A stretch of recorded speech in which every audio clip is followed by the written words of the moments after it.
আমরা নিরাপত্তা দিচ্ছি। আমাদের মধ্যে আমরা যারা হিন্দু আওয়ামী লীগ আছি, আছি তারা টোকাই বাড়া করে মন্দিরে হামলা করাই নিজের নিরাপত্তা নিশ্চিত করি, নিজের এলাকাকে সেফটি বানাই। এটা গুজব ছড়ানো হচ্ছে। আপনার গয়েশ্বর রায়কে জিজ্ঞেস করেন, আপনি গয়েশ্বর রায়কে জিজ্ঞেস করেন নাই। সবাই কি করতেছে? সবাই নিরাপত্তা দিচ্ছে। সেটাই তো বলছি, মিডিয়া সবাই নিরাপত্তাই বলছি। আমরা দেখেন মিডিয়ায় কি বলছি। আমাকে মেরে বলেন, আপনাকে মারবো না আমরা, আপনাকে আপনারা নিরাপত্তা দিব। কিন্তু আপনি সংখ্যালঘু দাবিদার হয়ে এখানে আন্দোলন করতে পারেন না। আপনারা 15 বছর আন্দোলন করেন নাই কেন? 15 বছর শাহবাগ আন্দোলন করেন নাই কেন? আমরা নিরাপত্তা দিচ্ছি। আমাদের মধ্যে আমরা যারা হিন্দু আওয়ামী লীগ আছি, আছি তারা টোকাই বাড়া করে মন্দিরে হামলা করাই নিজের নিরাপত্তা নিশ্চিত করি, নিজের এলাকাকে সেফটি বানাই। এটা অনেক সময় করি, কারণ এটা হলো ব্লেম গেম।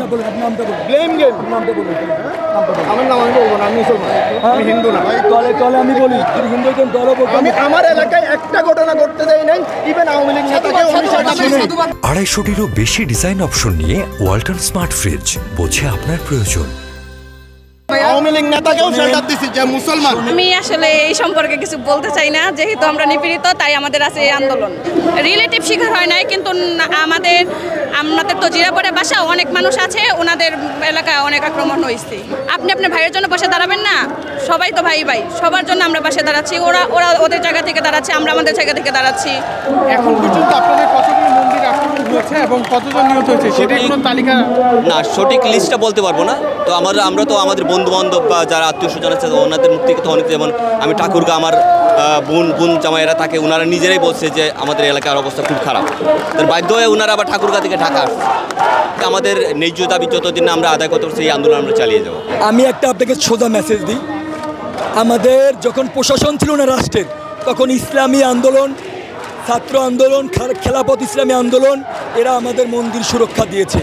এবং আমি এই মেসেজটা আপনি রেকর্ড করবেন, আমরা ওই ভাইদের বিরুদ্ধে এখানে দাঁড়াইনি।